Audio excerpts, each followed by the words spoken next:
Fidel Adam has done it yet again. So it looks like the man is doing, or the manner of approach is very strategic, right? We can see whose side he belongs to by his moves, right? Today, the 31st of October 2023, it was confirmed that this man, Fidel Adam, he has opened a case against General Agaist Masemola. But in this very video, there's a video of from General Mkhwanzi that is meant for him. So I'm going to play you that video. General Mkhwanzi is not begging this man. So I'm going to play you videos from the very same man as well. I think I have about 2 videos from Fidel Adam. But in one of his speech has been proven that that man literally is lying.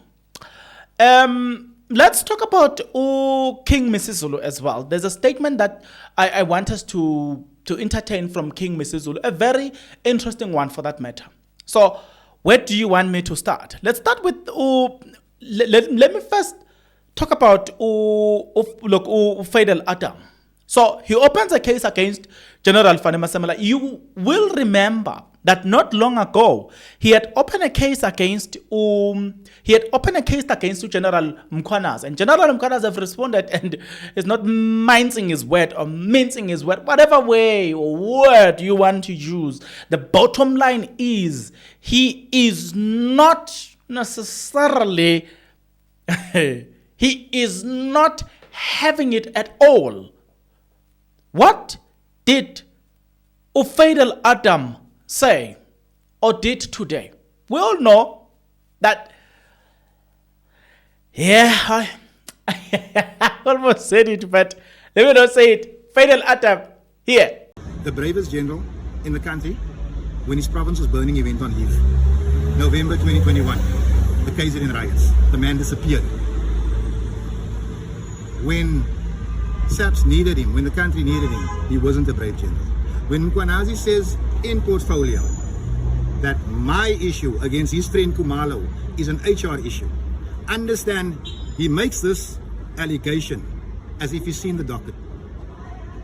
Remember, the docket is classified. By his own admission, he doesn't have top security clearance. Let me discredit Mkhwanzi for you. KZN is the worst performing province out of 9. If you want discreditation, I can play as petty and as personal as he wants to. Remember, he was a major general for 2 months. He was promoted to lieutenant general 2 months later. He became acting national commissioner 2 weeks later. This is the epitome of a politicized policeman.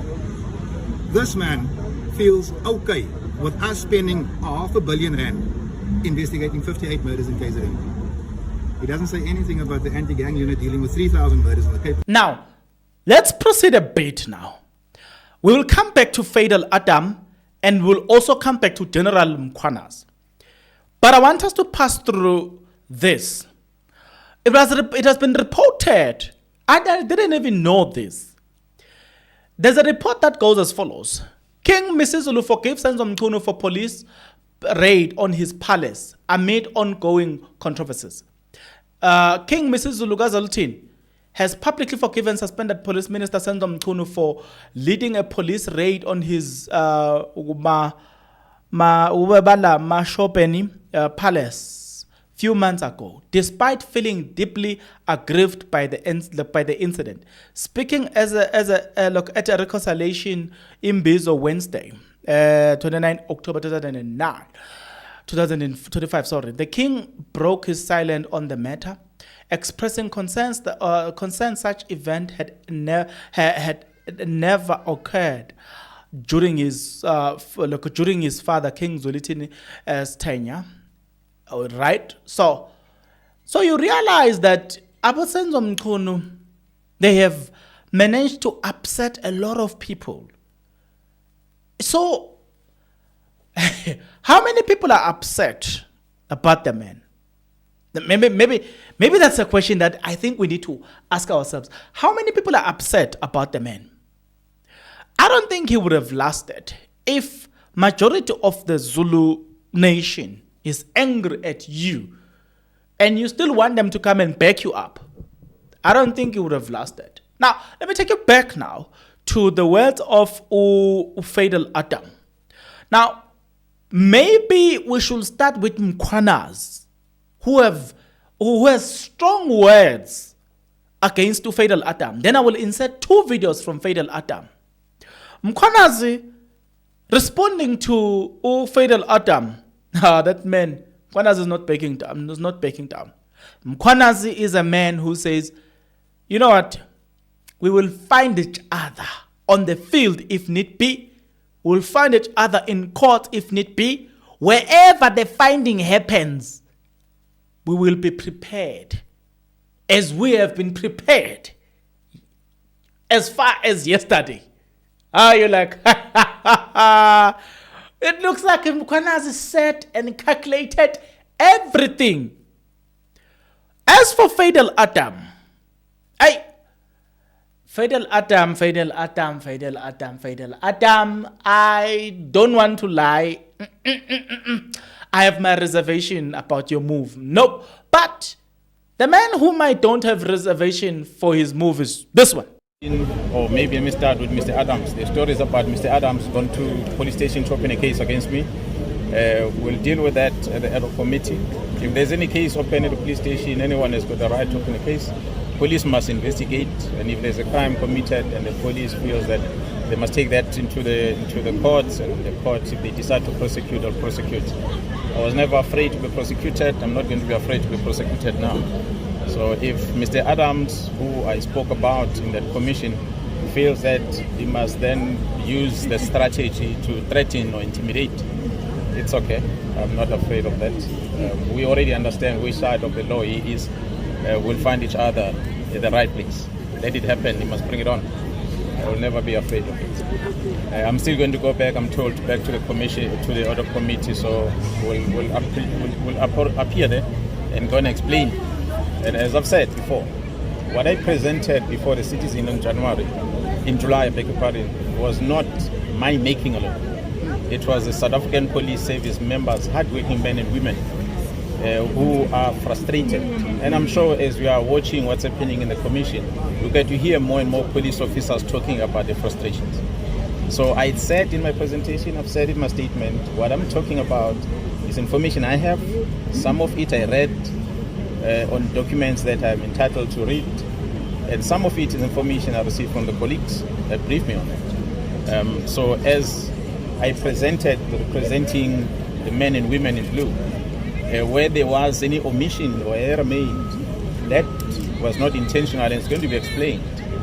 We submit some statements, and I think maybe you might have missed the fact that what was spoken about in Parliament against what was in my statement are 2 different things. So maybe he needs to get my statement and read it and see where I wrote whatever that he went to open a case on, or else he's opening a case against what I said. What I said is coming from the team, and it's going to be explained when we go back to the Parliament. We'll leave it like that. I can't comment about what's happening in the commission. Everyone is watching it as it unfolds. So what I've said before, what we are comfortable with as law enforcement is that at least that gives us a space to be able to do our work. Because all what we are crying for is an opportunity for us to do our work. So as we do our work and be allowed to do our work, that's the only opportunity that we are crying for. So at least we are seeing some activities happening now. We are quite happy with some of the things that are coming out, so that at least society get to see the frustration that men and women are facing on a daily basis as we go about their business. We always say police are only responsible for investigating crime, bringing the perpetrators to court. Someone else, another department, take it from there going forward. But if our efforts is frustrated one way or another, we have to find means to make sure that we are able to enforce the law. But if we are frustrated, like in this sense, in extent that it happened, we were left with no options but to bring it to the attention of the public. And I'm glad the President took the decision he took to establish a commission. And I'm happy that Parliament is embarking on the process that they're busy with. That will help us all. So that's all we can comment on for now. So please, may I ask yourselves, your fellow colleagues, never to ask me any questions about the commission again, never to ask me any questions about what's happening in Parliament. It's It's a process of Parliament. It's a process of the ad hoc committee of the President. I'm just a small part that to contribute a piece that I contributed, and the rest of our colleagues are appearing there, contributing their part. It's not about me, it's about the South African Police Service. So I would like to be given that space in future. Thank you so much. Okay, colleagues. General Nhlanhla Mkhwanzi, no reservation whatsoever. In fact, I stand with General Mkhwanzi. Bongan, what did you say? Well, let me repeat it a bit slow. I, Bongan Masugu, I stand with General Nhlanhla Mkhwanzi. Well, did you say that? Well, do you want me to say it at that time? I said it, and I can repeat it if you want me to do it, but I won't do it. Nevertheless, now I want to take you back to Faidal Adam. Faidal Adam. When General Mkhwanzi presented something on the 5th of March, you'll remember that is where they didn't take him serious. Faidal Adam had some funny things to say about General Mkhwanzi. It shows that the tension already existed even then. It shows you. And I didn't notice this until I came across this video. The 415 million rand that has been spent on the political killing stars team for 130 murders is disgraceful. And I'll tell you where the 415 million rand comes from. I'll tell you. Because the slide only gave us very, very scant information as to the spend. These people are being housed in 4- and 5-star hotels and lodges. The political killing stars team is nothing more than a terror group. Why is the murder of Mahaka not being investigated by this team? I'll tell you why, Chairperson. Because that murder will trace the AK-47 that was used to kill this poor man back to crime intelligence. The weapon was bought with Secret Service money. So the political killing stars team, with all this money on their hands, with all this time, does not go and track the killing of a young black man that stood up to corruption in KZN. They nitpick their cases. Minister, we fully support your effort to disband the stars team in the face of the generals that are refusing to do it. Okay, now you get a sense that Faidal Adam is on the side of Mkhunu. He is among they that knew about the disbandment of the political killing task team. They wanted it to be disbanded. They also had misinformation about the political killing task team. Why I'm saying that? Based on the presentation, they accused the political killing task team of not cracking certain cases. The PKTT has not done this and this. It turns out that the PKTT has done all the things that they actually accuse it of. For instance, they accused the PKTT to say that you guys are not cracking this case because if you do so, the weapon will link back to the crime intelligence. Guess what? The PKTT says, basically, we are the reason why that case is cracked. So who then is lying? Hence, we are like, guys, you know, it's one thing to accuse someone, then go on to court to prove it, or at least if you miss it by inches and let it be seen that, oh, that was just a genuine error. But in this case, I doubt this was a genuine error. Why I'm saying that even now, instead of looking at what has already been presented there and probably reconsider their position, no, they still soldier on. Which tells me that no, these people have taken a stand long ago and they think they have a reason why they needed to take that stand. Of which we are not disputing that everybody needs to take a specific stand. I have my own stand. For instance, I stand with General Mkhwanzi. Right. So having taken that stand, but to me, it means that we should not take that stand at the expense of the truth. For instance, where General Mkhwanzi is wrong, we will say, I General la wrong la. You understand what I'm saying? We don't take the stand at the expense of the truth, right? But we can happily say we stand with General Mkhwanzi. No matter what you feel, how you feel about it, we still stand with General Nhlanhla Mkhwanzi. Now, I'm going to take you back now to one of the video that he will then say just after the July 6th, just in preparation of the ad hoc committee, he said this. How is it that we're talking about the lie, the alleged lie that Minister Mkhunu told the police portfolio regarding his relationship with Brown.